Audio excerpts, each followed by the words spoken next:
Okay. Just give me a heads Yeah, up. it's okay. We can like Yeah, pull some we logs should and stuff. be up now. Yeah, we're back. Not too sure what's Hey, going on we today, back.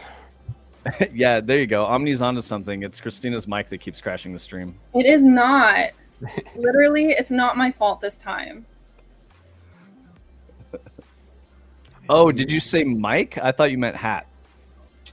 You know what, guys? I'm just going in on you right now. Sorry. What's up, Anna? Hey, how are you? We're having some stream Anna. PC troubles today, but just bear with us. We've had 2 crashes, but they're separate issues, so we're trying to figure it out. But we should be stable. We don't even know why it's happening. It's a new problem for us today, so thanks for being patient, guys. Thanks for hanging out. Yeah, everyone's bullying Christina right now, Anna. Open the PC case. Maybe it's getting hot. I don't know. Oh, yeah. Yeah, point a fan at it. It is actually kind of toasty. I don't know what your temps are like, but it's been like in the 70s and 80s around. Amy was telling me it's going to get to 93 today. Yeah, That's we're in like a heat spell. Oh, I got one of those like loose fucking things in your eye, where you see like a wiggly thing. Oh, that's Oh, annoying. what the fuck? I was like, is there a hair on my screen? And I'm like, no, it's your eyeball, bro. It's gone now. Son of a bitch. Okay, so what we're getting into is more Unreal things. We did the Christina and Tony last week. We're working on the cottage scene, so we're gonna put a bow on that and finish up, a couple different pieces of that. If anyone has any questions about it or questions about Unreal, let us know while we're talking about it and looking at it.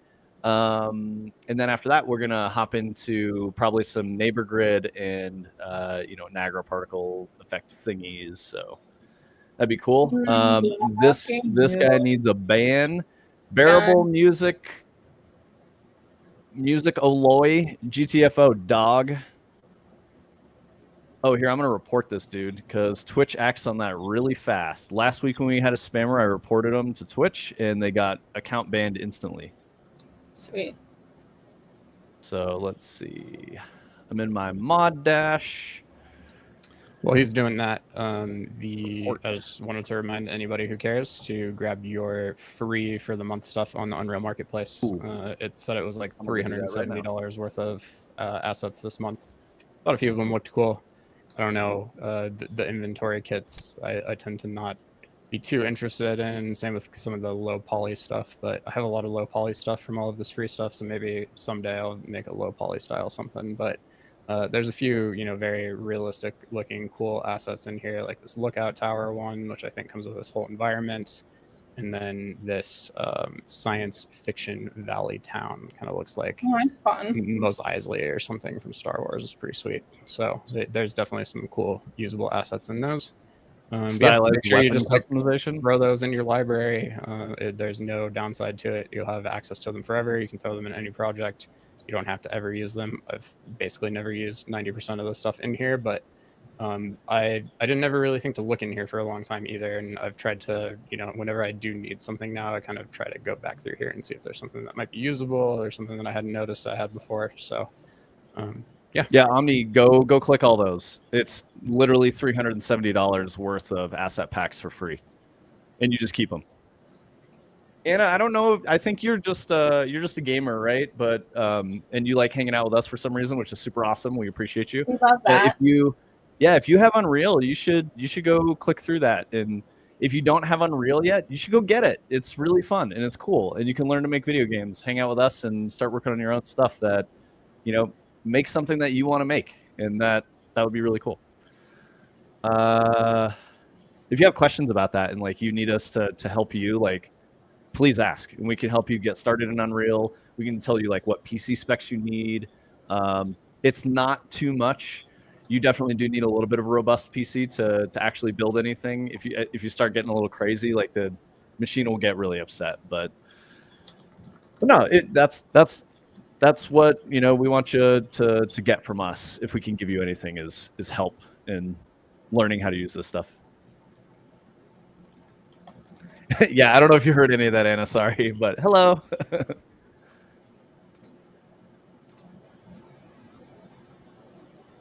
Alrighty, yeah. So I got our cottage scene up here from last week. I have spent a little bit of time with it since then, just because I was feeling unsure about like some of the modeling stuff that I was doing. I wanted to get figured out, and I didn't really like the roof. And you're kind of seeing a combination of the old and the new right now. So I'll show what I did here real quick. Let me just awesome.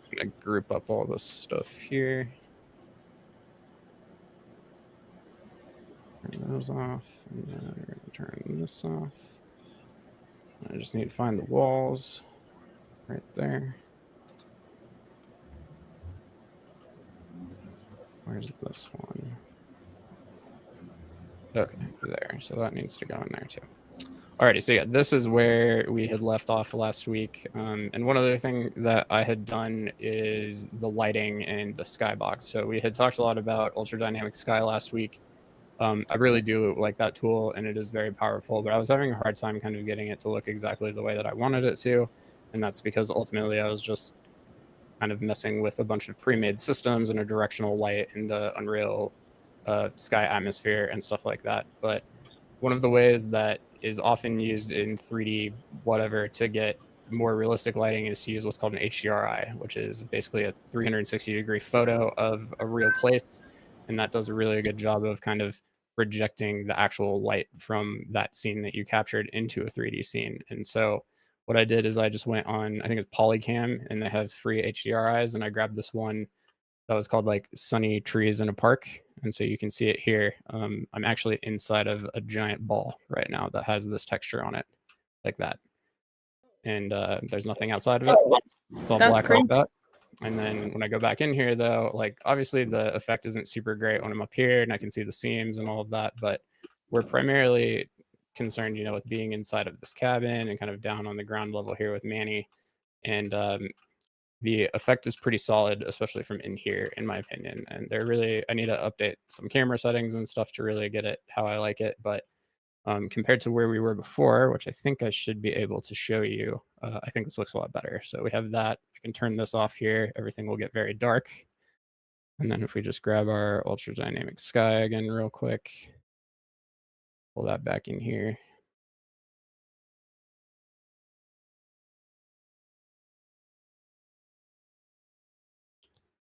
And then, you know, I think we had it set to 10:30 a.m. or something like that. You can tell it's different for sure. And the interior lighting in here and stuff just is not as realistic looking, in my opinion. Everything is very like blown out outside and just doesn't look as natural. But if I turn that off again and kind of go back to the HDRI, to me, the quality of light just looks a little more real. So it's got like a really warm tone to it, you know? Sorry, go ahead, Christina. Oh, no, I was just agreeing that I could see it looking a lot more real. More unreal. The unrealist. The unrealist. Our reference image here, just to remind everybody, you know, I thought it's pretty warm. It's cozy. It's definitely, you know, a bright, sunny kind of morning-ish time, I think. And it wasn't coming through with the ultra dynamic sky that we had before. So I was kind of looking into ways to improve that. HDRIs kept coming up, so I thought we would try one, and it was pretty simple to implement. So now that we have that, the other thing that I had done too was to fix some of the modeling atrocities that I had done here in the first place. And so if you'll remember, I kind of have all of this stuff set up just like cubes, and then I had done really, you know, weird manipulations to the cubes to kind of get this shape. But as I was doing it, Omni and I think Photon were kind of explaining a way that I should have done it. And as soon as I was able to kind of like clear my brain after the stream, I was like, oh yeah, that makes way more sense. And so I can hide this whole thing now. And if I pull up my second version here, I had started from the floor like we had talked about, and I had extruded it up like I did last time. And then instead of doing all of the other stuff that I had done, I kind of cut out in the middle from that shape and then built the roof on it. And it ultimately turned out like this. And so that, yeah, that's cool. It was flat, and then I, you know, pulled the peaks up, but this all came from one singular shape. And then from there, I was able to hide that again, kind of cut out the inside and then that gave us this. And then I can put the floor back in there, and it's, you know, basically the same thing that we had before. But I would say the geometry is probably a lot better, just from that standpoint. And then the roof on our old version too, I mean, it just looks flat and uninteresting. And the outside of the scene isn't obviously the most important thing, so we're kind of trying to set stuff up on that camera. But I wanted to see if there was something I could do about the roof, and there is these modular roof pieces that you can get on Quixel, and so I started putting a roof together and then realized that this bump out that I did on this shape here doesn't really work with these roof kit, and so can't really make the entire thing look as good as I would like to. But I think for the interior shot effect that we're going for, this actually helps a lot. And so if I turn all of these on like this, one, you can see this makes pretty nice looking roof. If you don't see the part that's not really covered, cool. it looks really nice. And then it has these nice like decorative undersides on the bottom and all of that. It's just, they don't really work for this angle joining here. But again, we're mostly concerned with kind of this camera angle inside, and you really can't see them except for like a little bit right there. And so I think the effect is okay for now. And maybe we'll get it cleaned up later. Another thing I was testing out with Vince just before the stream here is this cool atmospheric dust that's coming off of this. And it is very subtle, but you can definitely see it kind of here floating around. That's so cool. So Got helps nice sell notes. the interior look a little bit better there. And if we go to our camera and we pilot it, we can kind of see what the camera is seeing now. And that looks pretty good. I think we actually need to just like turn a little bit so we're more centered. And we're also, I think our focus is way out there. And so I don't know if you guys remember me showing like the focus plane stuff last time, but I can take this debug focus plane that they have set up here, and I can keep moving it down until it sits kind of where I want the focus of my shot to be, which should be about right on that window, I think. And so if I turn that back off now, we should get a little bit more like depth of field on the trees and stuff, since the focus of our scene is actually going to kind of be what's inside here instead. So that's more how a camera would look. So I'm going to eject from that before I move it, because I always do that. So that should stay where it needs to be. Oh my God, staying in the camera. Dude, nightmares. So I don't know if there's, maybe if there's anybody around who knows, if there's a way to like lock transforms of something. You know, they have like the scale lock here. I would love a location lock, so I just put it on the camera and it just won't let me do anything to it. That'd be so nice. I want to explain that real quick. So if you're ever working with any of these cameras for capture of any kind, the biggest like gotcha or whatever in that, you know, we've all fallen victim to is you forget to eject yourself from the camera and you start piloting around in WASD and you're actually moving the location of your camera. So you take all this time to like set your shot up and then you're like, all right, it's perfect. And you're like, cool, I'm going to go move some other stuff. And you're like, fuck, I just ruined it all. So, and not only that, but for whatever reason, when you're doing that, it treats it the same as like this motion that I'm doing with the viewport right now, which has no history. So when I move that camera to a new spot, I can't undo and go back to the spot that it was in before for whatever reason. Like if they would just put that in, I think it would be at least a little more acceptable. But the fact that you can just like ruin it and there's nothing that you can do about it really sucks. Yeah, it would be significantly less painful if you could just use the history tool for it. Yeah. Sorry, I derailed you. Yeah, no, you're good. You're good. Oh, I was noticing that it doesn't really look like the camera's centered here. So the hard part that I've made for myself is that the orthographic grid where I could do like a side view or something like that actually goes this way and doesn't line up with the back of my cottage. So I could spin everything, but I know we're not trying to spend too much time on this today, so I'm just going to kind of leave it. But that's just something to note. One of the other things that I did want to try to do here before we moved on to was I had set up some glass last time, and I wanted to try it and see if it would look good in these windows. And one of the reasons I'm trying to do this that I guess is notable is that this project uses Substrate, which is the new Unreal material system. And it's a little different than the normal Unreal material system. And so it's supposed to handle stuff like glass, and I don't know if you guys have seen like the opal materials and stuff that they've made with it. You can make really crazy like semi-transparent ice and crystal and all of this stuff. And so you need that system for these electric dreams, everything. Like that whole project is built using it. But I also kind of wanted to just try it out, and I know the glass is supposed to look really good. So I grabbed a very quick, simple tutorial of some glass offline. It's just what you see here on the screen, just a couple nodes. And we're gonna try to throw it in these windows and see how it looks. So let's go for it. While Tony's working on that, he mentioned the orthographic grid alignment. When you're making a brand new scene in Unreal, you'll see this grid, and the grid's actually there for you. It helps you understand like positional things. It's completely transparent. Nobody's ever going to see that outside of your scene. So one of the best practices is, and I've run into this so many times. At first, when I was really new at doing like level design and, you know, putting these things together, I just kind of didn't pay attention to the grid. It makes your life so much fucking harder if you don't just use the grid the way it's intended, because then you can see right here. Yeah. Here's the grid. Here's my building. I'm trying to make a new cube. The cube obviously wants to go on the grid, so it's not lined up with the building unless I kind of like stick it to the wall, and then it will be. But yeah, I've probably made this a little bit harder for myself because of this. Yep. But I think traditionally too, and Vince, correct me if I'm wrong, but like this cabin thing would probably not be necessarily built in this scene. It would be built as an asset standalone, and then kind of dropped in as a prefab type thing into the scene, and then rotated accordingly and whatnot. So that when they were setting it up by itself, they would have the grid and be able to do all the stuff that I'm, you know, shooting myself in the foot about right now. Yeah, but the whole point that like the whole point of this exercise and like why we're building this is because you're like, I want to see if I can do everything in Unreal, like which you can. You can get really fucking far with just Unreal, and like that's the point, right? Yeah, so, some software tools are better for like modeling, and of course, like, you know, Tony was saying last week, there are people who are, you know, used to 3D modeling tools, and they're probably like, why the fuck are you doing this? Is crazy. You're making it harder for yourself.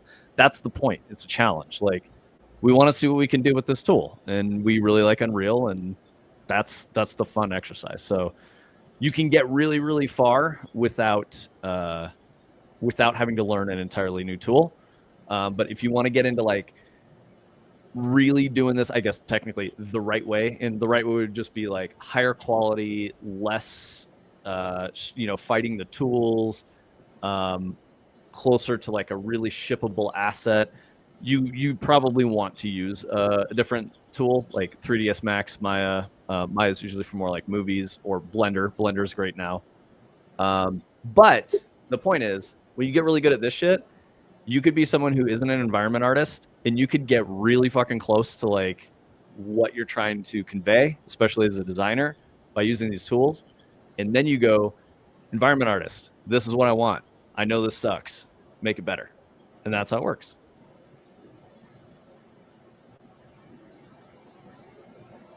But always like, especially working with art, showing is way better than telling. It can be really, really difficult to convey a concept that you're trying to go for to an artist and get them on the same page. Like that's one of the biggest challenges, especially as a designer.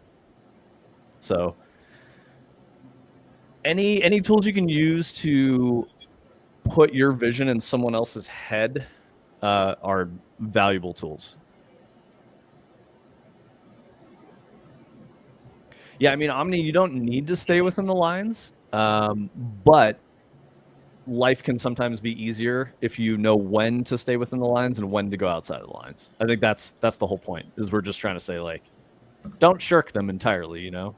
Use the lines to start with, right?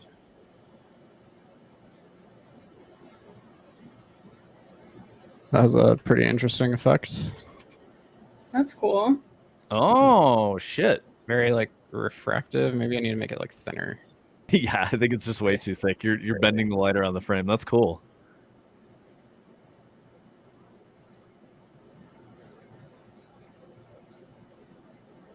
Nice.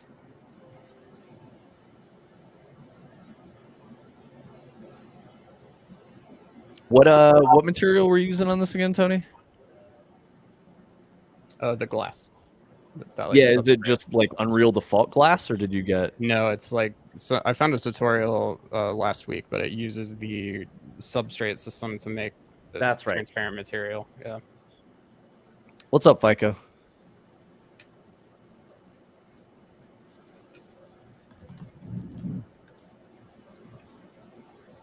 Man, Unreal Marketplace is being real grumpy. At least maybe for me. I'm gonna close it. Get out of here. Is that Chalupa yelling? It is. Hi, Chalupa. I don't know why she's yelling. She heard me say hello. Yes, my cat's name is Chalupa, or Chupacabra if you're feeling fancy. Chalupa Cabra. Chalupacabra.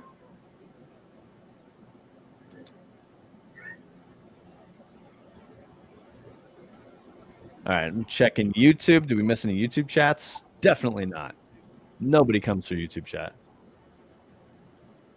Oh, chat. We are working on our edit of the 0 hour ride along video we did with Mikowski a couple weeks ago. So that should be up pretty soon. We'll let you guys know when it's up. We'll drop it on all our social channels, drop it in Discord.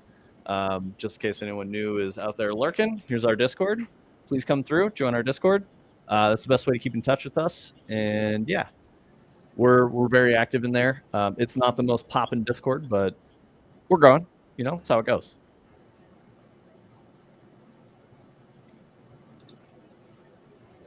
Okay, so it still looks weird when I move around, but I think since we're going to have a somewhat fixed camera angle, it's going to be okay. So I'm just going to keep going. Oh, maybe it's because it's not a plane. Whatever, doesn't matter.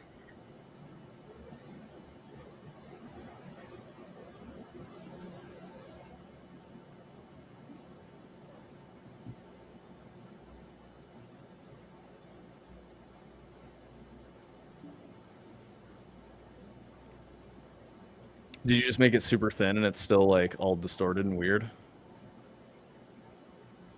Yeah, exactly. So I think it's trying to do some cool like refraction shit. So I think it should be okay. We'll see though.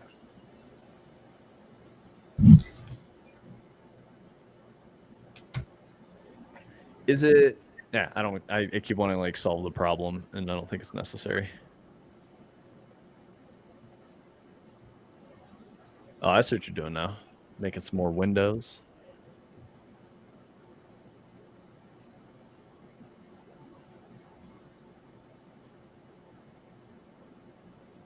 It's very weird, but it looks kind of cool.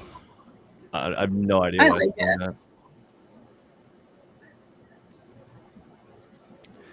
You got like Navidson record space inside of your windows. You're muted, Tony.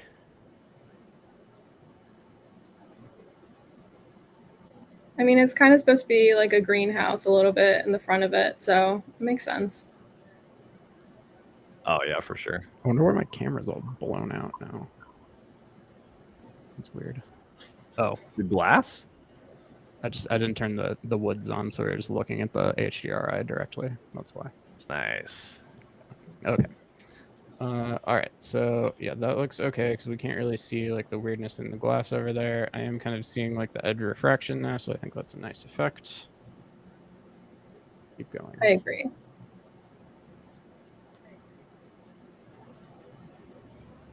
That is very weird.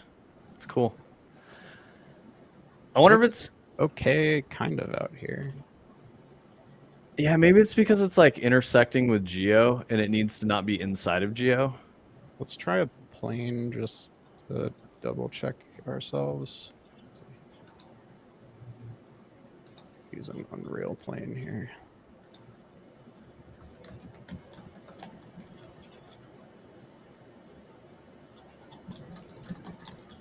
Yeah, I bet it's because it wasn't a plane. Okay. Maybe it gets all weird here or not. Run this way. Yeah, it's the same. Put it in the window or in like the frame. Okay, let me do Is it because it's like inside the wall? Like, what if you just had it on the outside? Yeah, we don't even know. Like, not actually connected. I do like seeing all these weird glass, fake glass things next to each other. It looks cool as fuck.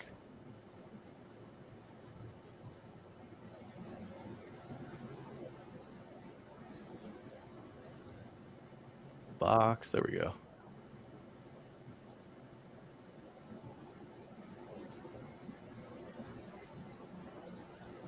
Where'd it go? The fuck?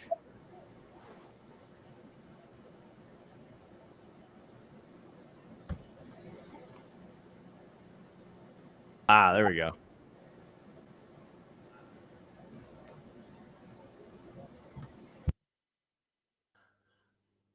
Oh, it's like a weird.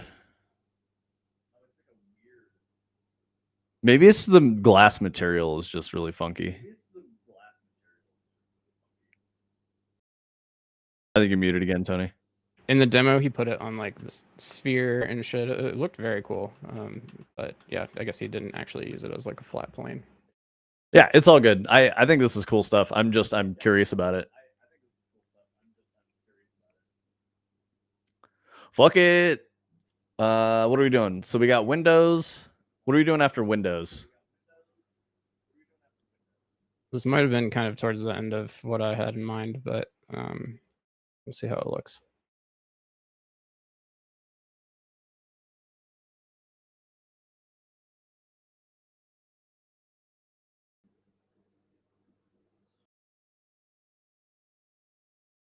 Yeah, I feel like your like window sill is maybe too thick, and that's why it's being all weird.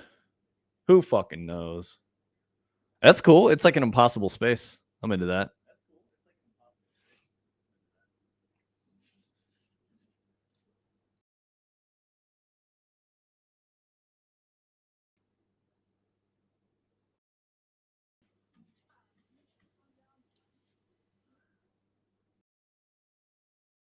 All right.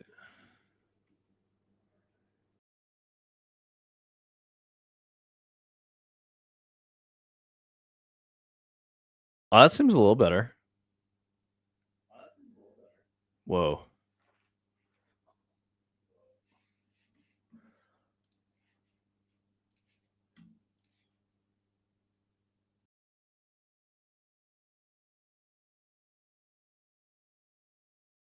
Oh, Tony, I see you talking, but I can't hear you again.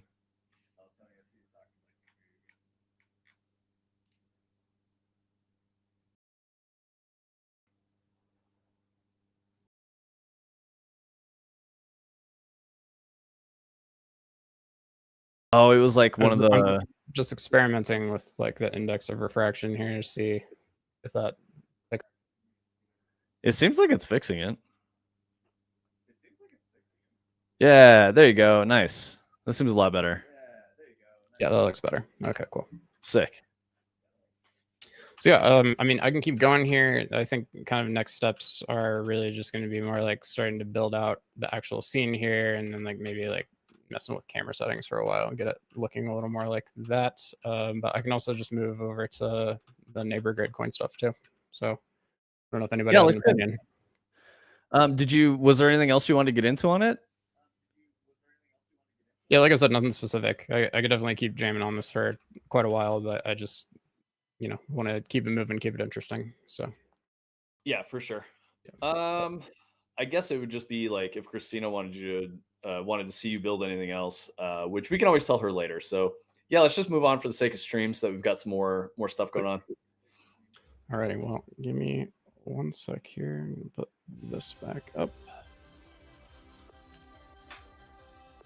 Also, just for you guys, if you scroll down a little bit and you're on Twitch, we are 5 subs away from our goal of 60 subs. So all of you people who are here mostly, or I guess most of you people who are here are regulars anyway. You guys have already subbed, so you are wonderful. This is just in case that there's anyone new who wants to help out and they like what we're doing on the channel.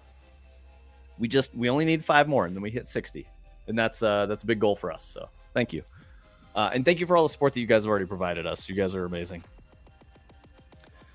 We are not seeking partnership with Twitch necessarily, but we're actually that's the next milestone we're working on. We're getting pretty close to it. So it gives us better ad share, a better split for Twitch subs, all that other stuff. So it really benefits the business.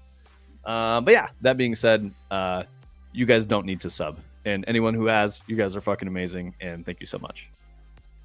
And if you do want to sub for free, please go to our YouTube channel. That probably would help us out more than anything. So. Yeah, actually, that is really important.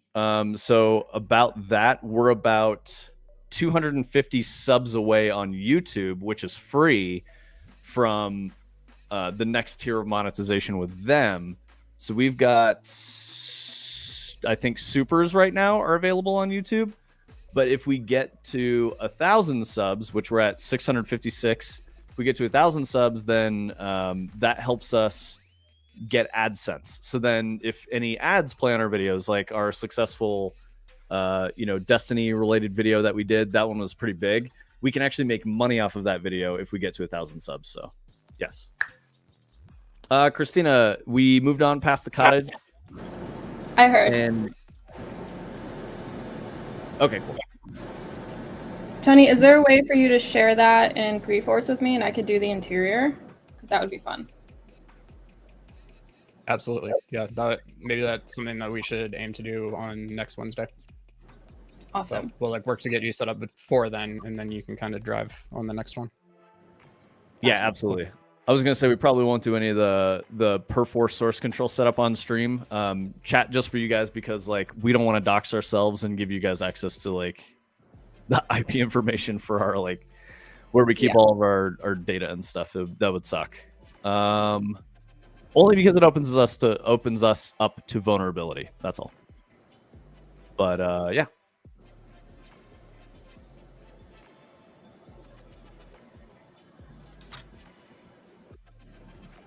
Oh, also, anyone else new coming through or lurking? We have a Discord. Please join our Discord. That's the better way to keep in touch with us. We're going to hop into some neighbor grid Niagara particle systems next and start working on... You wanted to do this with emphasis on like coin pusher, right, Tony?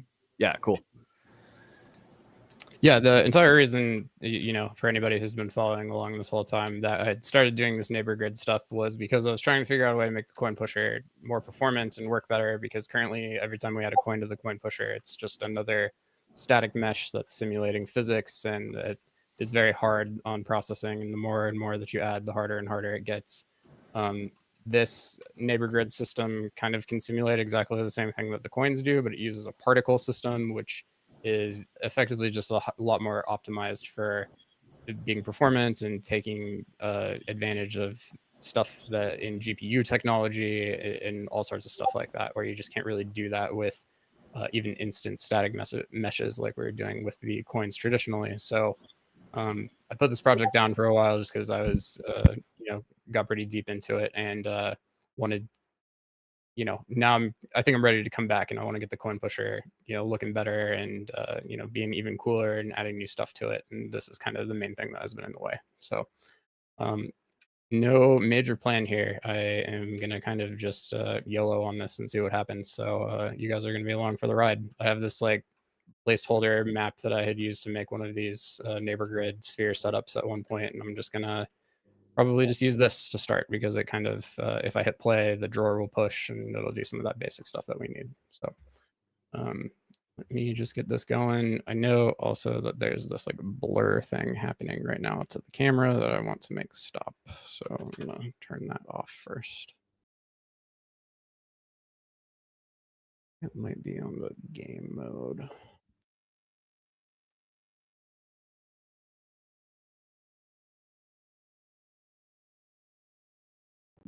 Was that from the other setup? It's from the pool room stuff, I believe, initially. Yeah. Or no, it's actually from the Death Stranding post-processing, where it doesn't look that good as is like this, but if I do hit play, it tends to, it blurs it in the right way where, you kind of get like a nice like depth of field, but it's fake. And that's just part of the kind of like camera effects that I made for the coin pusher initially. And then it also kind of ended up translating to the pool room stuff, because it just kind of has like a handy cam VHS type quality to it a little bit, and that's what I was going for. So Okay, sweet. Trying to figure out where that is in here, because I know there's a thing called, I thought there was a thing called blur. Maybe not. But anyways, let's get this going. So I'm gonna go into my neighbor grid stuff, and I'm gonna copy the initial neighbor grid. Here we go. Do I have my neighbor grid BP in here? No. Okay. Where is that? Sorry, chat. I have a project that has a blueprint in it that controls the neighbor grids, and it makes my life a lot easier. I could have swore it was in here though. But I might, It's all good. here it is. Yep, neighbor grid worms, because it's always worms. I'll be right back. 2 seconds. Yep. Sounds good. So yeah, anyways, I'm just gonna copy that. We're gonna call it neighbor grid coins.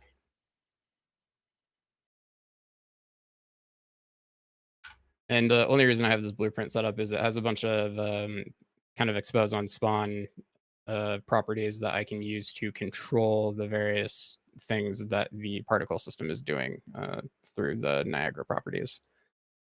And it just makes my life a lot easier to drag one of those into a level, as opposed to, like, right now, this is just a plain Niagara actor. I would need to like script in the level blueprint or something like that to control it at all during runtime, or set the properties without altering the base class.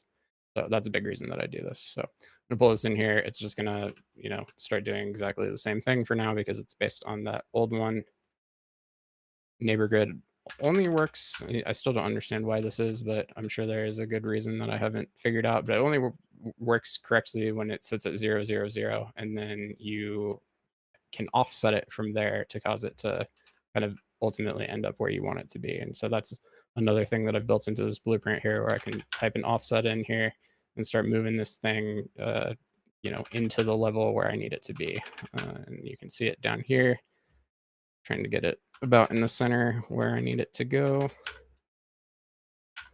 And then it needs to go up, obviously. So we'll try like 1,000. There we go.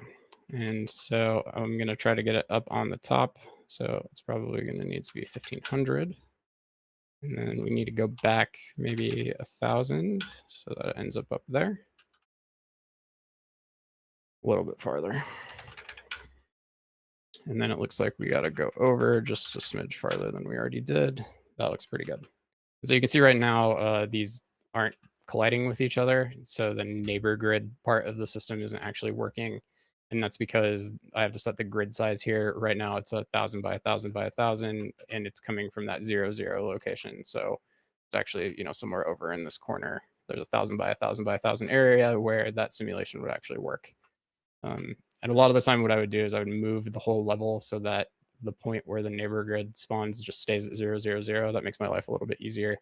Not super important for right now, but once I'm trying to ensure that I'm using the smallest area possible for the grid, because that will make it more performant, I start to do stuff like that to optimize. So for now, I'm just going to set this. I know on the X, I'm 3,500 away from the start. So since it's like a radius, I would need to be 7,000 grid size to effectively just even touch where I'm at right now. I want to go a little bit bigger than that. So we'll probably go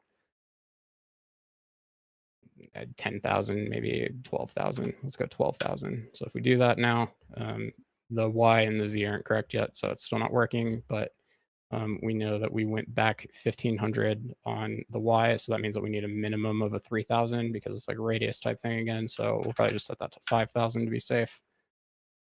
And then for the height, we're at 1,500. Again, we need a minimum of 3,000 to even get to where we're starting here. Since we're probably not going to be going up too much higher than that, we can probably just go like 3,100 to give us a little bit of wiggle room. Oh, wrong field. Oops. And then they start working, because now we're inside of that grid because we set the grid size correctly. So Wait, again, what did I miss? That's fun. I was just kind of explaining my neighbor grid blueprints and what it does and why I have it set up, because this is a Niagara particle system, and if I want to be able to put it into different levels, I can't be going in and altering the base properties of it every single time, because it will break the other ones. So I have this blueprint that has a lot of properties exposed that let me just kind of dial in how I want it to behave in a level. And I was showing that it has to start at 0, 0, which is where the widget is right now. And I have commands to offset it and then set the grid size for the simulation area. Nice. And I was kind of explaining how I have it set up very inefficiently right now, and the grid size is probably like 2 to 4 times bigger than it needs to be because of the locations and stuff, but it should be fine for what we're doing right now. Awesome. You came back for the fun stuff.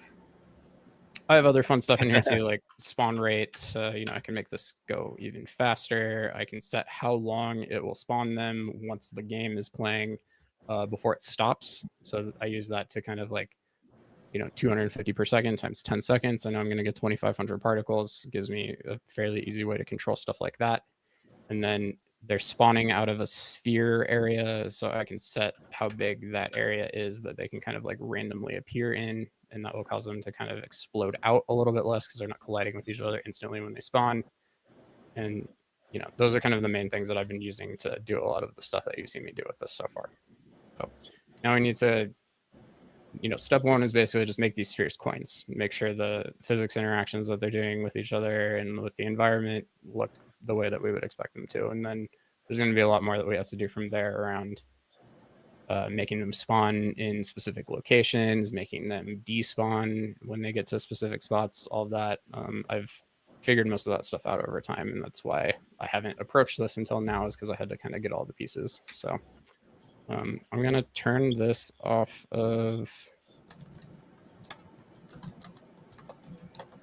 I'm just going to hide it so it doesn't make the computer so mad. And then we're going to just dig into the actual system now. So I'm going to go and I'm going to duplicate my original neighbor grid system because we don't want to break that. And we're going to just call this one neighbor grid coins.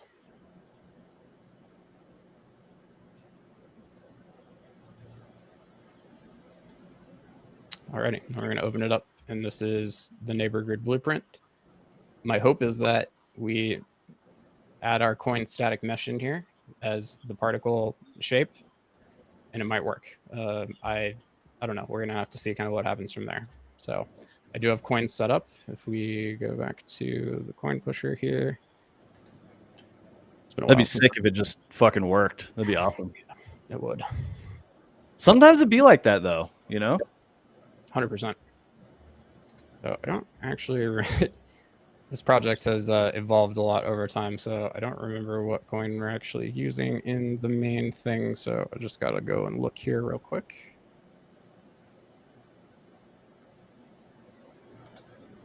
It might be the heavy coin. I remember you saying you had to like add a lot of mass to them, otherwise they would like plink around.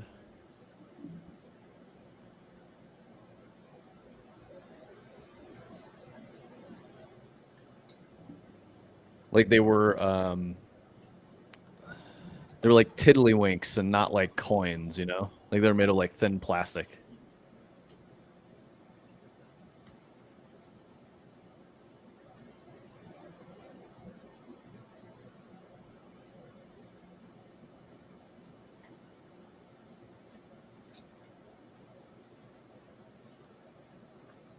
Looks like it is new coin.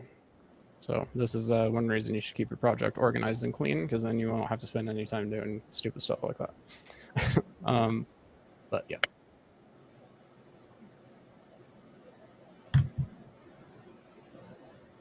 So yeah, back in the particle system here, the main thing that we need to do is we got to set the mesh of our particle. So we have our mesh renderer down here.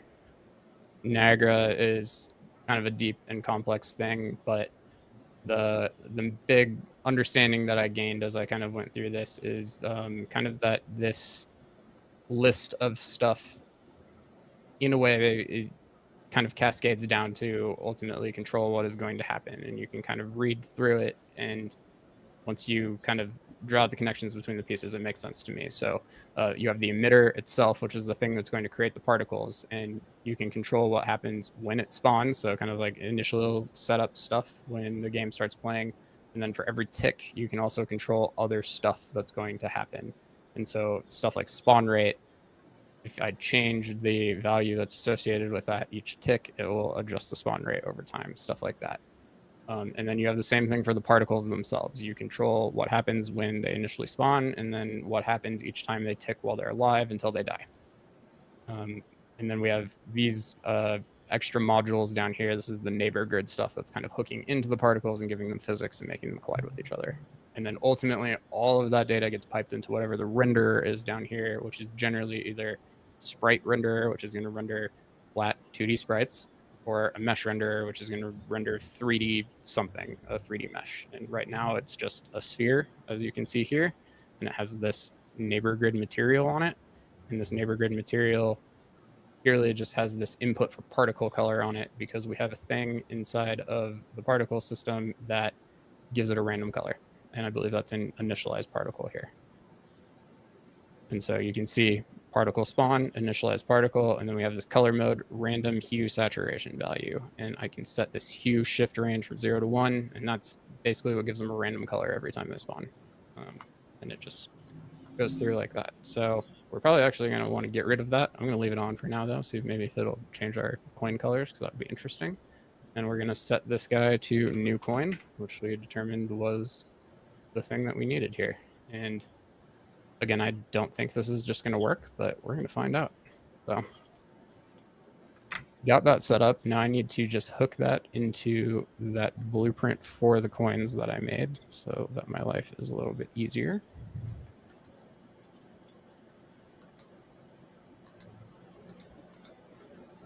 So here, there's a Niagara system in this blueprint, and we're just going to change it to neighbor grid coins. Compile and save. Go back out here. See what happens. Oh shit.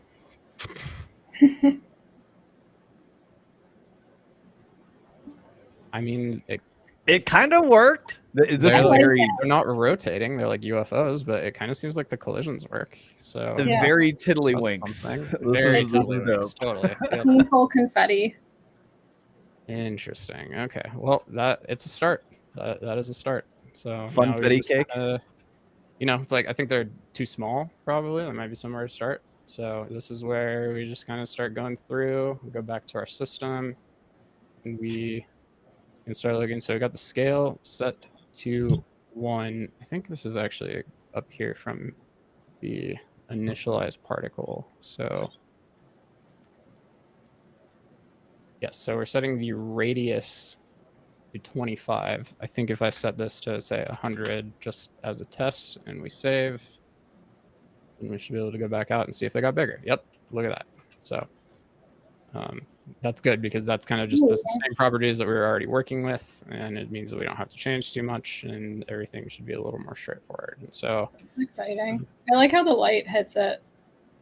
Yes. So now go back in here and we got to start figuring out maybe why they're not rotating. I think would be a good one. So we need to,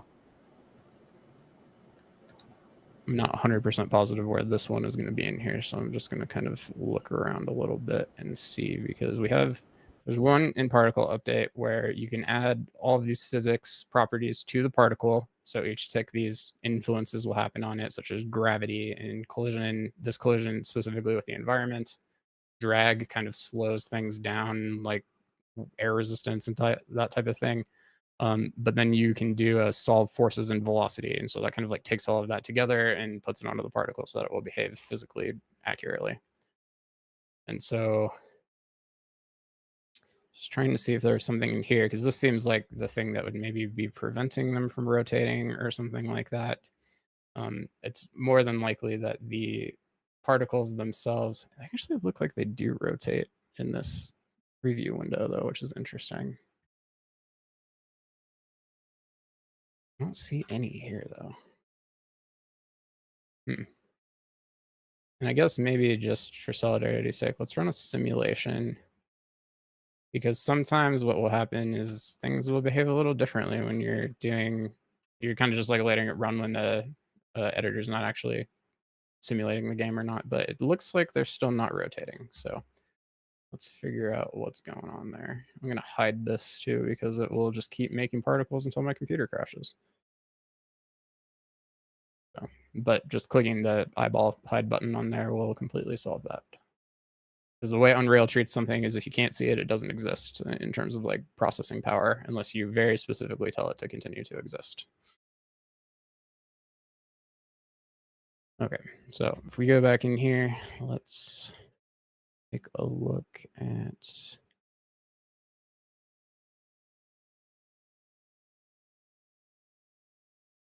I may even, and something you can do here too is if I click on any of these sections, this preview window over here is specific to that section, and that is hierarchical. So I can click on particle update, and I'm only seeing these modules here, but I can click on the top and I see the whole thing. And so that might allow me to go in here and just kind of start typing rotation and see if I can figure out if there's something in here that's saying don't rotate or something like that. Simulation position. So I feel like that needs to be like simulation position and rotation. Let's see. Sprite rotation mode. Oh, we're not doing sprites. Here we go.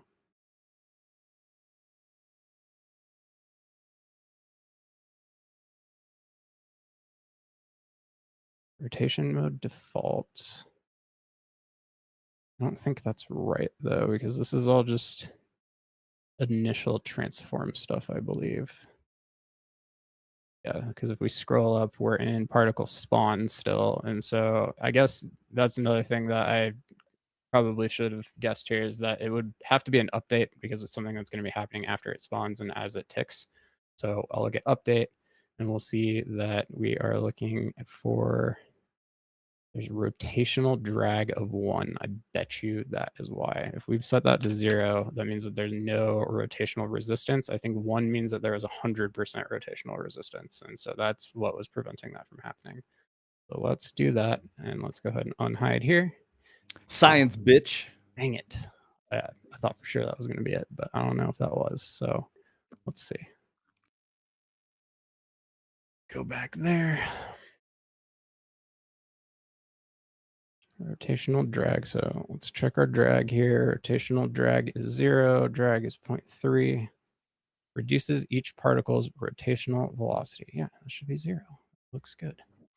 What's up, chat? So while Tony's puzzling this out, we've got a couple new people coming through, just lurking, checking us out. What we're working on right now is adapting a 3D mesh that Tony made for our coin pusher and moving that into a neighbor grid system instead of like running sim on all these meshes for coins. We're going to use the Niagara particle system with neighbor grid to generate these so that it's a little more performant. Well, actually, significantly more performant. So yeah, Tony's just puzzling through this right now and getting that figured out. So thanks for coming through. Thanks for hanging out. Yeah, if you want to say hello and ask us what we're working on, we're super down with that. That's the whole point of the stream, is educational. We want to help you guys, learn from us, get into Unreal, make your dreams real. Create stuff. That's the whole point. Make your dreams the unrealest. Yeah, I couldn't figure out how to do my mute button. What the fuck? Sometimes God damn it. Sometimes my fingers just don't interact with buttons. It's weird. I have like an anti-electromagnetic field around my body.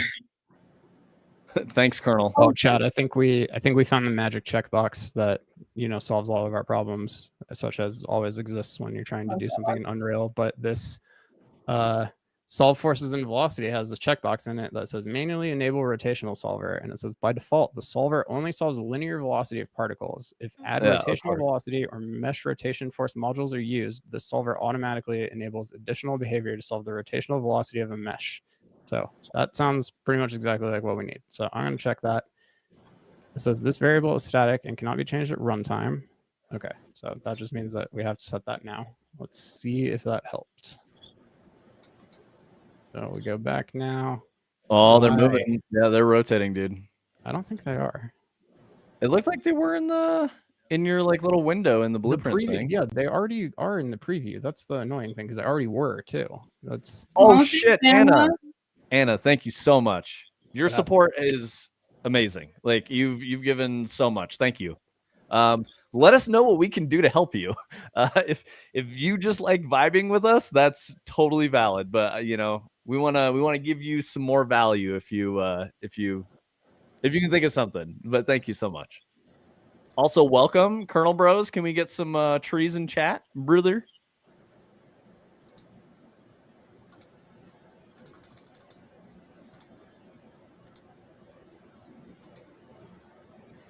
Bruh, not the word trees. What the fuck, dude? He probably doesn't have the emoji. No, he does. He just got gifted a sub from Anna. Oh. Well, then figure it out, dude. Yeah, I know, right?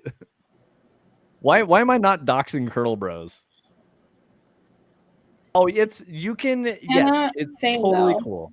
Yeah, I mean Christina is as well. That's like my whole She's personality. definitely Not an a odd dad. woman. Yes, definitely an odd woman. I mean, I have a framed picture of Hulk Hogan right here. So. There's nothing wrong with that. Hell yeah, I brother. agree. Ooh, you're getting banned. Bye, bye, monkey. Bye. Best viewers in the trash can. I love banning people. I know, right? I'm gonna go report him. You can report him and say terrorism, but I don't think that's actually valid. Let's not do that. Yeah, let's not do that. I'm gonna go ahead and just say that they're a spam bot. Yes. Bots next.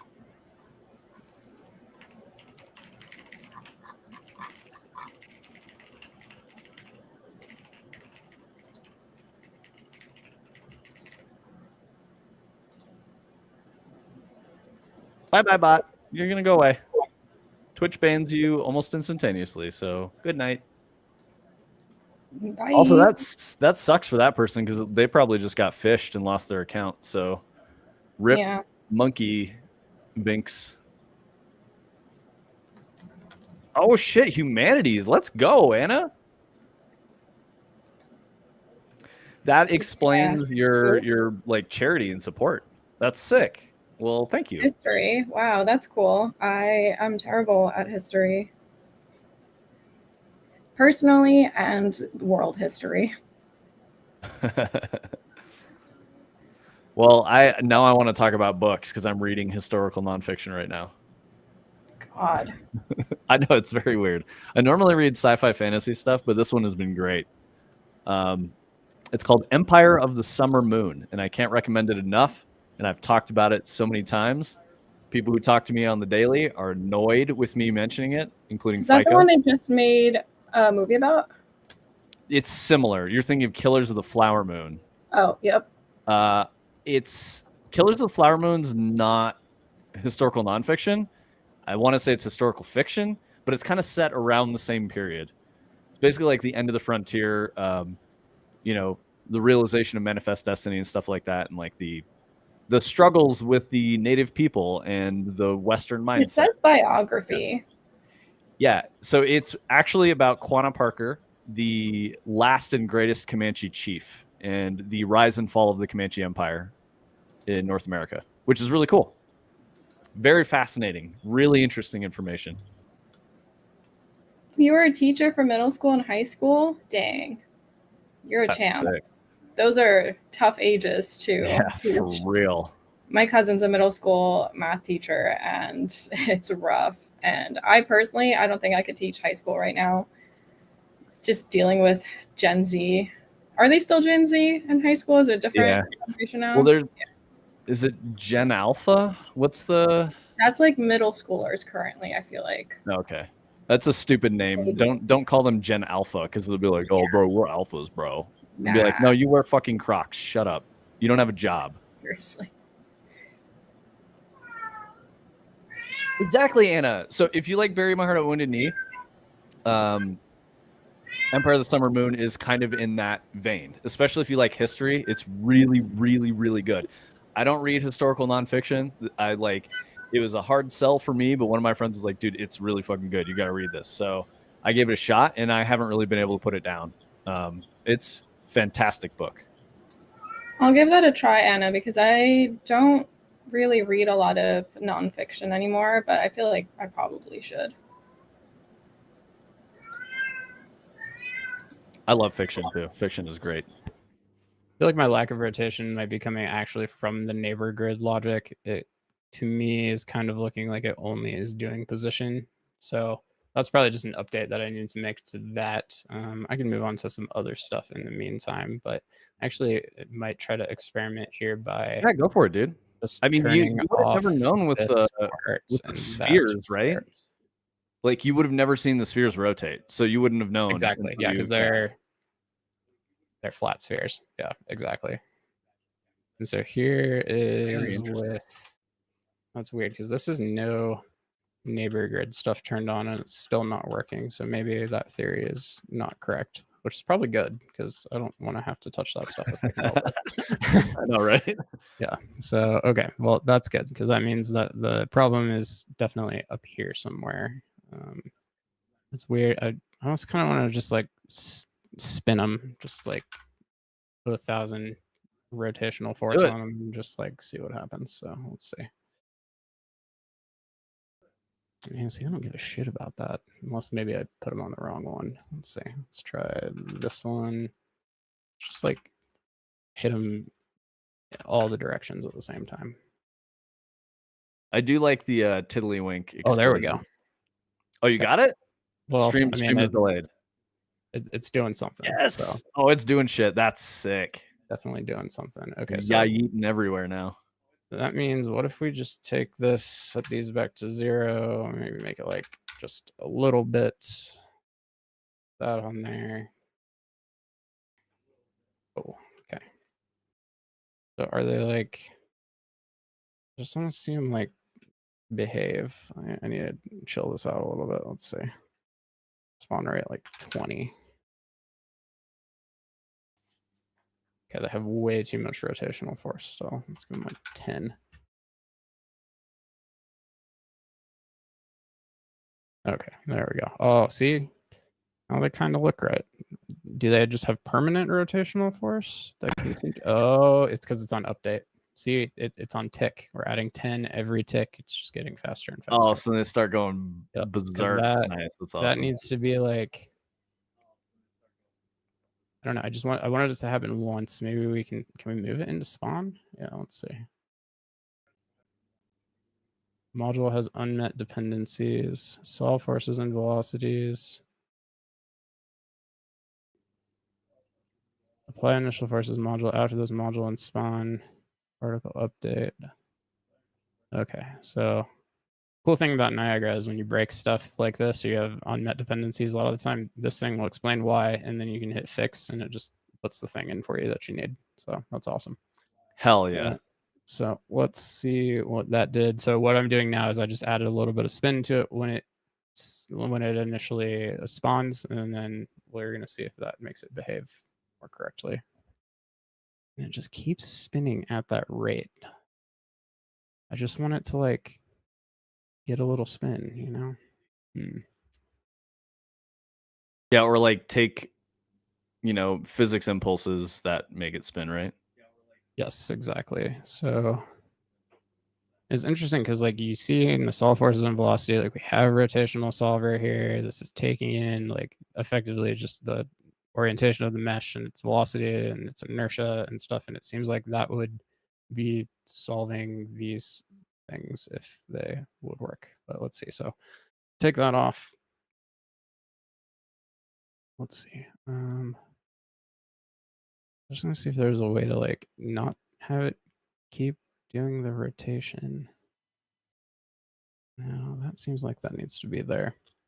So fun stuff here. I can move on to something else here in a second, but I don't think there's any rush, bro. yeah, I don't want it to be boring. So if I need to move on, just let me know. Yeah, what do you think, chat? I'm interested in this. I like this stuff, but if you guys are finding this not interesting, Anna, you were saying that you don't dev, you just like supporting us. If you want to see us make something, like tell us. Oh, here we go. Colonel Bros has a suggestion.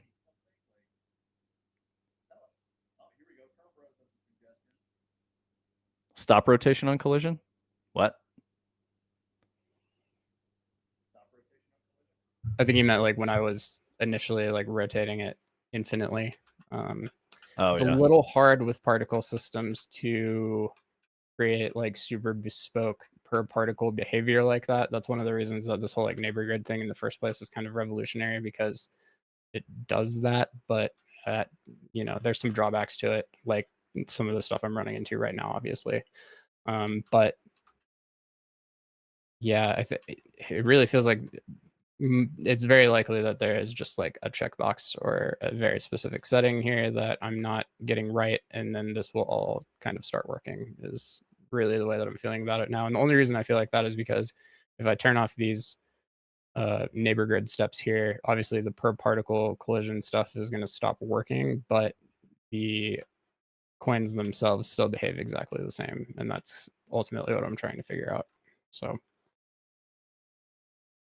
and like Vince said before this, I was working with spheres that were kind of shaded flat, and so they don't actually have any variation across their surface. So as they were rotated or as you moved around them with the camera, it just looked okay because of the way that they were. But now that we're not working with a perfectly round sphere, it's very obvious that what's happening here. So I'm ready to go home too, Anna.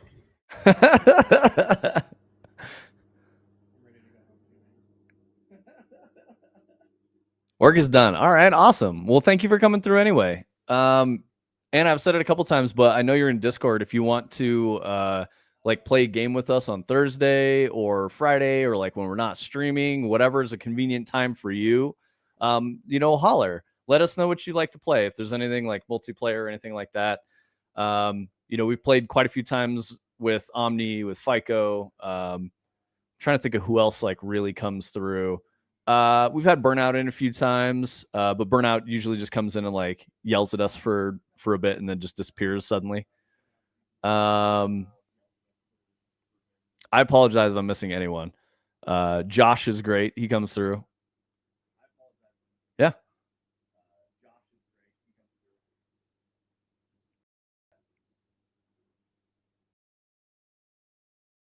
Yeah, no worries, Anna. There's no pressure. I just want to give you that as well. Like if you're worried about, if you're feeling shy or anything like that, we're still really small. A lot of people are there, I think, just because of the Destiny stuff. So yeah, cheers. Have a safe trip home. We'll see you soon. Have a great day, friend.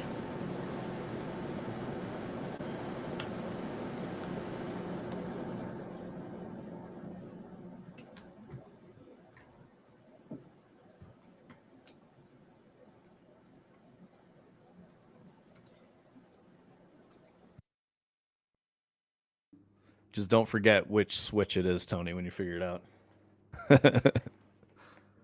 Yeah, I know, right? That's so weird. And I might just be like, I don't know.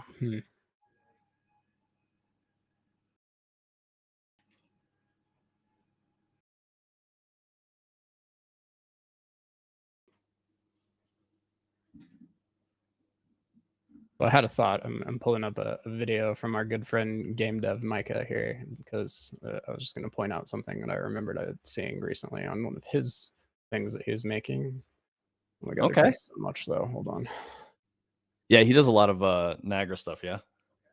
Yeah, and he's like definitely trying to make a game that's pretty much just entirely based on this, and he's been like moving it into C++ and all sorts of stuff like that. So I just I look at what he's doing a lot because it's pretty inspiring and he posts a lot of cool stuff. But one of the things that I remember noticing, here's the video I was thinking of, is that he has all of these things that are set up, and I believe these are neighbor grid particles ultimately, or they like become them or something like that, and they're using nanite. But when he runs into them, I guess that isn't actually a video. When he runs into them, they don't change orientation, and I always was like, why don't they rotate when you do that? But I guess maybe this is like something that is a bit of a. Oh, here we go. Yeah, so you can see they're like all the orientation.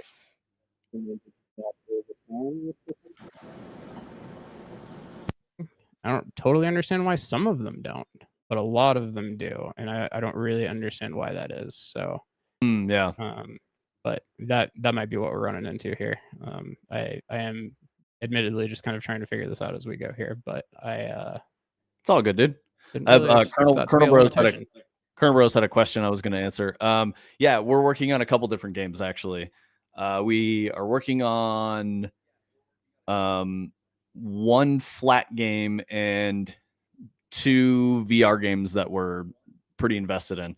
We have 2 other VR apps that aren't really games. I mean, I guess the GeoGuessr clone is a game, but it's not necessary. It's just a different kind of a game. It's more of like a social game instead of a like traditional video gamey type of a thing. We showed Hyperskate about 2 weeks ago when we just started it. We've shown some weird candy stuff a couple weeks ago, like 3 or 4 weeks ago. And for what it's worth, if you're a person like Colonel Bros and you're, in the Discord or a friend of mine or something, and you ever want to see something, just message me. Yep, totally. Also, Colonel Bros, please join the Discord. You might be in there. I don't know his Discord name.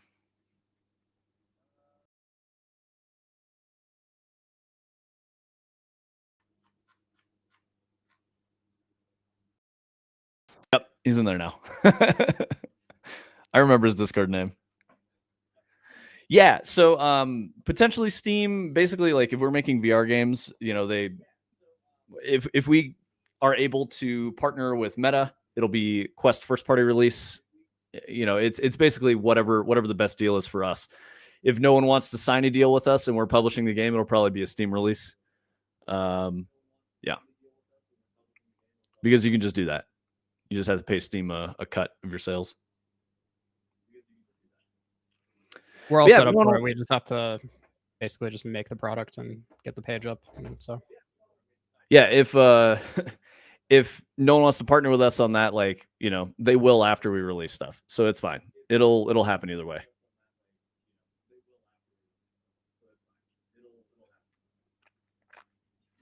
I think if the growth of the stream is any indicator, like it's gonna be fine.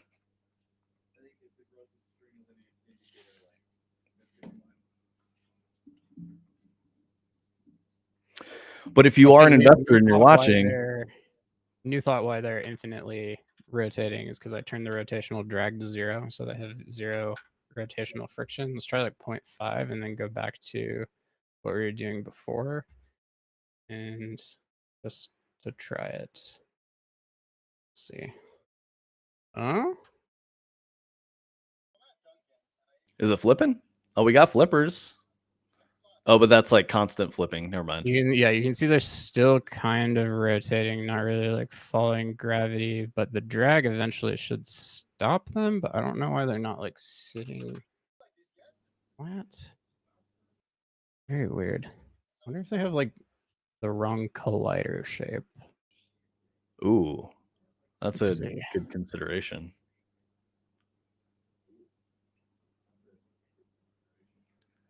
What do you mean, Colonel Bros? About asset flipping? What do you mean, Colonel Bros? About asset flipping?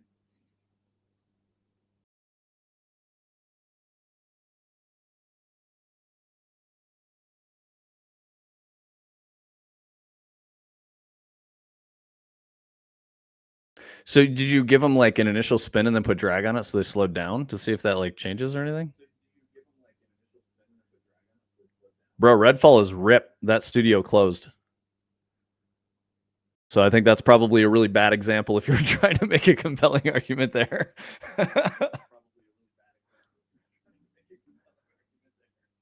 But what do you mean by asset flipping? Because I'm not familiar with what you mean about like Redfall asset flipping. Or is it like did they put them up for sale on an asset store or something? Or are you just saying like recycle content? Because like that's not, I guess that's not really a thing. That's just a gamer's perspective.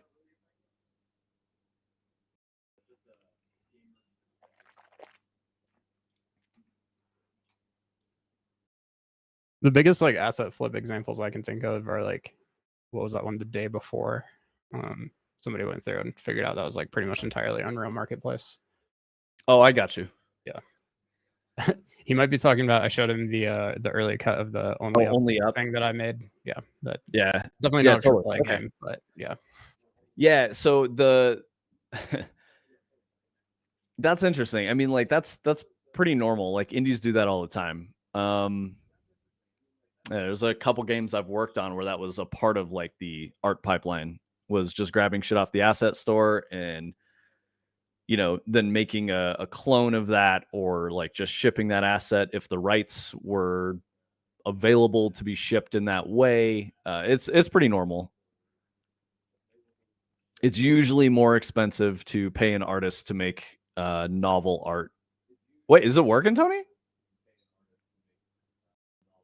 No, I did like a thing where it Kinda. like orients to the velocity, and it kind of looks right, but I don't know if that's right yet. But it's still like it's almost like they're behaving like spheres that have like a coin in them, but I can't find anything that would be making them do that.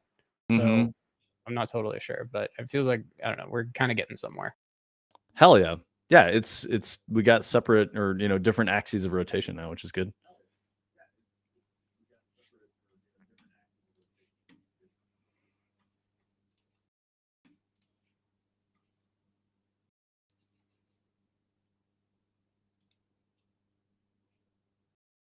Nice. All right, Twitter is working for me again. Oy. The last tweet I did was very poor. Like 20 people saw it. Man, I don't I tried to understand do it. a month of like Twitter Blue, and I honestly felt like it made my numbers go down, which is really interesting. Dude, social media. I mean, we're on social media right now, but I'm just saying, this shit is bonkers.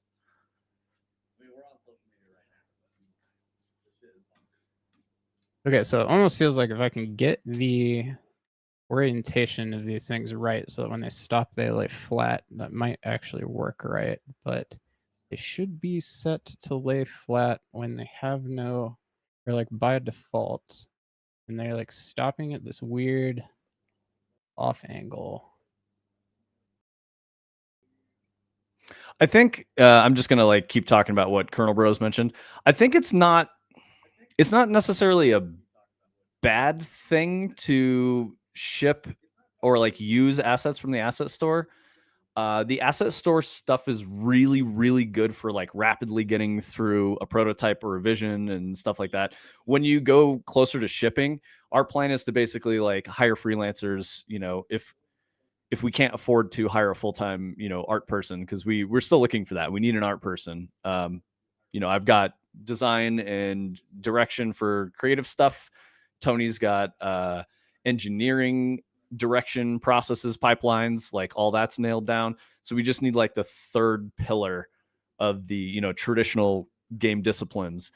If anything, there'd be a fourth one as well in a producer. We do need that. We're doing our own production, and it just doesn't work. You need someone who can like be objective about everything and separate emotion and like goals, you know, plan goals a little bit better according to timelines and realism and stuff like that. So yeah, I guess there's a couple roles. I mean, there's we get help from friends, and you know, we've made a lot of progress with that. Yeah, it's just the way it is. But you know, help from you guys has made it so that our operational costs aren't coming directly out of, you know, my pocket and Tony's pocket anymore. So that's really good, and thank you guys for that so much. So right now I'm just trying to see if any of these visualization modes will, I guess, kind of show me how the system is understanding these coins right now, because it doesn't seem like it understands them as the coin shape that it should. So Turn on what view are collision, Alt C. yeah, but since they're particles, like it's not the same. Oh, Yeah. So okay. like you'll see if I turn collision on here, you don't see anything because they're Oh yeah, particles. because it's So, interesting. and I so like wonder if the like maybe collision is you supposed to can't. work off of like mesh distance fields. And I'm not actually seeing those here either. That should show up in here. If mesh distance fields, any other distance field in here.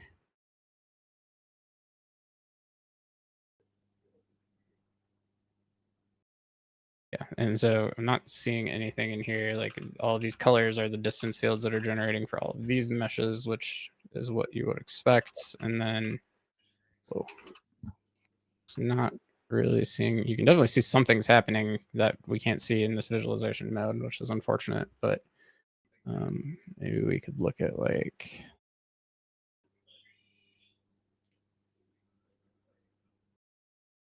don't know if there's any Niagara stuff in here. Niagara renderers, yeah.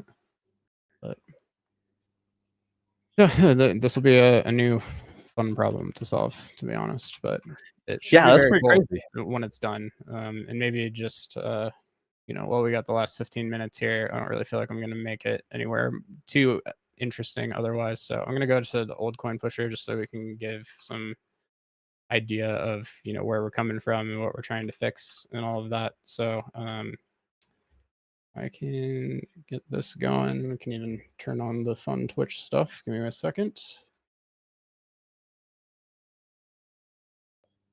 It also doesn't run while I'm not looking at it, so hold on. the observer paradox in quantum mechanics. And it's more like a setting that I haven't changed, but I'm just kidding.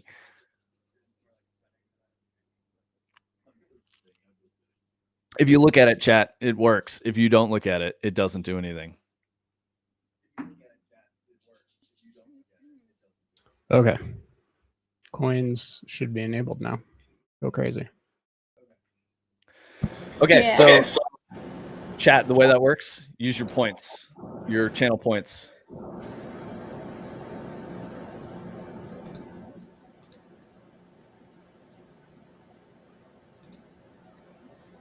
Yeah, Schrodinger's arcade game. Colonel Bros, do you know how to do that? It's underneath the chat field. There's a little circle, and it's to the left of, I guess, the chat button. Yeah, because I've got like a whole suite of mod tools and settings and all that other stuff. But yeah, drop them channel points, brother. There you go. Sick. Yeah, so the whole concept behind this is instead of doing like a poll or something like that, if we want to do any like contests or giveaways and stuff like that, we'll use this, and we can drop a bunch of objects. Tony, if you want to like throw some, because we've got some subs and stuff, you can drop some crystals and some other things on there. The idea would be like knock this thing off of the coin pusher, through using your channel points or whatnot, like knock one of these cyan things off the edge, and then you guys achieve a goal. So that's really what we're going for with the coin pusher here. Just giving value to channel points, giving value to stream interactivity. There's not a whole lot of that necessarily on Twitch, and a lot of it is just basically through like OBS plugins or like Streamlabs or I'm trying to think of some of the other tools, right? Like, what are some of the other things that I think Streamlabs is pretty much like the standard that everyone uses at this point. But yeah, all of that shit said, there isn't really an integration with channel points. People will do stuff like highlight my message. Cool. That doesn't really like do anything, especially as chat gets busier. So if we think about how this would scale as we get bigger and there's more people coming to chat, I think the coin pusher will have a lot more interesting value. And we'll for anybody who's seen like a Doug stream or like Ludwig doing the marble race stream, where like instead of doing like a spin the wheel type thing, he puts all of the options on a marble race thing. There's a game called Marbles on stream that does it, and whatever thing wins is what he has to do. And so we're definitely kind of trying to plan ahead for mass participation type things like that, and really cool progressive style stream over stream type things going on. And we set it down for a little bit just while we were working on some other stuff, but longer term that is really the goal here, and we think it should be really fun. And you can kind of see just based off, I put the FPS counter up on the screen here. We got 700 coins on the board. Not really that much interesting going on. I think my computer probably could use a good reboot after everything we've been doing today, and usually I can get a little bit better FPS than that, but we would love for that to be 120 FPS and counting, and have 10 times that number of coins on the board and stuff. And that should be totally possible with just a lot more optimization and stuff like that we've been working through. So as we always say with this too, we really just want this to be something that the community thinks is cool and interesting. And it's not that we don't have ideas for it, but we are very open on this one to community input and trying to make it into something that you guys think will be really cool. And so we always ask, if anybody has any ideas or thoughts about this, please share them with us. Feel free to come in Discord, DM us if you don't want to do it publicly. We really believe in this concept longer term. So it would be cool to see where it goes. Yeah, totally. Tony, I just dropped coins. Is it actually connected? Seems like it might not be connected. Oh, what the hell's going on? Oh, look at that. Interesting. Did it disconnect? Yeah, it disconnected. Well, shit. It actually seems like it's not connecting at all. So everything is broken. That's Yay! Oh. I don't know why that would be. So we'll have to figure that out. But That's okay. But yeah, normally, and I guess that's why I built this stuff here, because you can see that we can't connect to the Grove Tender. It doesn't say that we're streaming right now, even though we are. And down here, you would normally see all the commands coming in. It looks like the font's broken. So I don't know what the hell's going on. This has been a stream for the ages today. I bet there was an API update and they just didn't tell us, and they broke your bot, and you just have to go back into IRC and it might fix lead that shit. to why we haven't seen any updates on Discord in a while about Totally stuff. So yeah, interesting. Well, really a professional operation here today, guys. Yo, FICO, FICO's probably not here anymore. FICO likes to come through when I don't respond to FICO in DMs because I'm live on Twitch doing a show, and then comes through and says hello, and then sends me a bunch of other messages that I literally ignore because I'm doing a show. So I don't know where FICO is now, but FICO should know shit about Discord. Maybe help us. So yeah, I think it's probably more that my bot is down for whatever reason. So I'll have to figure that out. But yeah, good times. But we got 9 more minutes. Anybody in chat has any questions, wants to ask us about anything, gonna come back tomorrow and do a probably final Animal Well stream. Hopefully we can get through it, and then we're hoping to kind of make like another game designer reacts type video out of that after the Destiny video that Vince was talking about earlier. So I think that Destiny video will probably be done end of week, beginning of next week, and it'll be good to get that out. And then we have a lot of other content behind that we want to keep making, such as that Only Up short that we were just referencing that I think is pretty interesting. And yeah, just getting back to all of these projects and all of this different stuff that we have been showing you guys week over week and talking about today. Yeah. Hell yeah. I started eating children's cereal again for breakfast. Oh my god, I'm really glad you finished that with. Yeah, you said that so slowly. You just said I started eating children, and it's like, what? Just casually mentioning you're a cannibal. I had Reese's Puff cereal this morning. It was great with some oat milk. Choice. Yeah, and then I also have the fuck was it? I told you guys earlier. Captain Crunch Berry. Yeah, oops, all berries though, because fuck those little square things that just tear holes in your mouth. The all berries ones are the best ones. Absolutely, like no question. Oh, speaking of tearing holes in your mouth, I have that sulfuric acid candy that I still need to bring Yes. Well, I still have these sick ass coasters that Omni printed for us that I need to get to you. So. All right, well, we'll have to link up this week and make that happen. Hell yeah, brother. Yeah, I don't know. I think the next stream, goal is finish Animal Well, and then what are we thinking about playing next? Maybe we get into Elden Ring because that expansion's coming very soon. I think it's next month, or it's at the end of this month. We might be like 2 or 3 weeks away at this point. So we need to get you pretty heavy, through, influencer content creation type stuff going out about like previews and all of that. So yeah, I haven't finished it yet. I think all I have left is like the whole like chain at the end, like Horaloo and Radagon and Elden Beast, and then some optional ones. Like I haven't done Millennia yet, but I have Moog done, so I can definitely get into the DLC, and I would like to kill the Elden Beast before that. So yeah. Well, I think if you kill the Elden Beast, you have to kill Moog again. Does it immediately take you to a new game if you kill the Elden Beast? Yeah, I mean that's the end. Oh, okay. Well, then you get like roll credits and shit. I may not finish then. Maybe I'll just get up to it and kind of just leave it so that I can go to DLC and not have to beat the entire game again. But we'll see. Did you burn the tree? I really want to finish Elden Ring and finish Armored Core. So I think burning the tree is the thing. I was talking to Artificial Sky about it. I'll have to ask him But he was saying that like if you burn the tree, you're basically like locked in to finish the last 3 bosses, and then that's it. So if you have not burned the tree, then you should be okay. You burn the tree when you beat the fire giant, right? Yeah, but you don't have to. You like beat the fire giant, and then you have to like go to the top of the thing. You talk to your maiden. I didn't know what was gonna happen, and I like went up there and talked to her, and I was like, "Oh shit! I just burned the tree. I didn't even know I was gonna do that." Yep. I'm like, "All right." So we should just finish it, and then we can go like NG and hop in and go up to Moog and do the expansion. We'll get Artificial Sky to come in and help too, and whatever if we need it. So at least we did we got Moog figured out at least. So, yeah,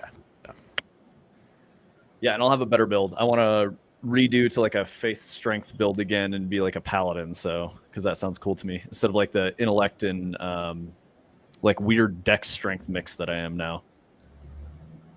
I don't know. I don't have anything else. Promise the next Wednesday's probably be a little tighter than this chat. I came in pretty loose today, admittedly. I've been we're good, bro. Don't even worry about it for like the last 4 days, but yeah, I want to make these interesting, and I'm worried about it just being slow and boring, and you guys watching me like work on stupid bugs like I was doing today. So really try not to do that, but I always am open to anyone coming through Discord or whatever with questions or ideas. If you just want to see me do something specific because you think it would be cool, I'm happy to do it. If you want to learn something about Unreal and you want me to teach you how to do it, also happy to do that. So that's kind of what these things are for, like we always talk about. I tend to try to come up with a plan to keep it at least somewhat interesting and know what I'm going to do to stay busy for 2 hours coming in. But sometimes we'll come up with a little bit more of a cohesive plan, as I'm sure you've seen in the past weeks, and those tend to go a little smoother and keep me a little busier. So if anybody thinks of anything and wants to see it, please let us know. Discord link broke? Yeah, it's not working. It's the bot. Oh, that's the Grove Tender? Bot is clearly dead. Yeah. So not sure what's going on today. Well, I can like copy paste, so I'll just do that real quick. The Discord, it's important to if you guys like what we're doing and you like to hang out and like chat with us. We only stream 4 hours total a week. We never really go over that. So just the best way to keep in touch, if you have questions about what we're working on, if you have questions about Unreal, if you want to just hang out and chat with us about stuff, there's been a little bit in recent history. There's been, it's been somewhat popular to ask me questions about Destiny and what I did working on that. So we're not a Destiny channel, but if anyone has questions, like I'm open to that. So you can ask me in Discord. Let me think of what else. Yeah. So speaking of that, we did an interview with Mikowski, who is a Halo and Destiny content creator. He's, if you follow us on Twitter, I linked to him on that a few times. He links to me. But we're putting together a video about that. There's some really funny moments. Tony has been sending me clips over the weekend, and they're fucking hilarious. So I hope you guys enjoy the video. It'll be sort of in the same vein as like the reaction to the announcement of the return of the Whisper in 0 Hour for, what was it, Lightfall? I don't know. There was an expansion, a free expansion or free content update before the final shape, and it came out with that. So yeah, look forward to that. It should be a really cool video. It was really fun to make. It was fun to look back at like 5 years ago and see what was up and see what they did with the changes to it. The Brig is a stupid combatant. I don't know why they put that in there. I'm just gonna say that. I don't like the Brig. Yeah, but that's all I have to say about that. I don't have anything else. Christina, you got some parting thoughts? No, I'm all good. I am excited to get into the interior of that cabin. I feel like it could be fun to play around with that. So yeah, looking forward to doing that. We also probably need to do a stream soon where we're playing Walkabout. Yeah, that would be fun. Yeah, I think we should do that for a Thursday. Yeah, and the other thing I'd like to do just after we tried shapes out yesterday is, at some point I think it'd be really cool, Christina, for you to be like, okay, I made this thing in shapes, make it in Unreal and make it do the stuff that it's supposed to do. Like, that would be very fun for me. So I could bring, something that you have designed to life. That's, kind of what I was hoping to do with this whole Cozy Cottage thing. And I know it just ended up kind of being us talking about the idea and then you watching me faff around in Unreal for 2 hours. But yeah, so I just, I want you to be involved and feel like you have some agency in what's going on here. So anything like that you ever want to do, I think would be really cool. Yeah, that would be fun for sure. Alrighty, well, I think let's wrap it up. We're right there. We're gonna wrap it up. So appreciate everybody coming through and watching this everyone. today. And we'll be back did great, tomorrow. Tony. Animal Well. Real quick before you fully kill it, we are not discussing the valve deadlock leak. That should go back up on the frame. So if you're watching the VOD, that's not what we talked about. It's fine. We had some technical problems today. We had issues with the stream PC, but it's all good. We've been stable for the most part. So thank you everyone for coming through. Yep. Yeah, Thanks everybody. Thanks, everyone. We Thank you for the will support. talk to you later. Yeah, we'll see you tomorrow. And next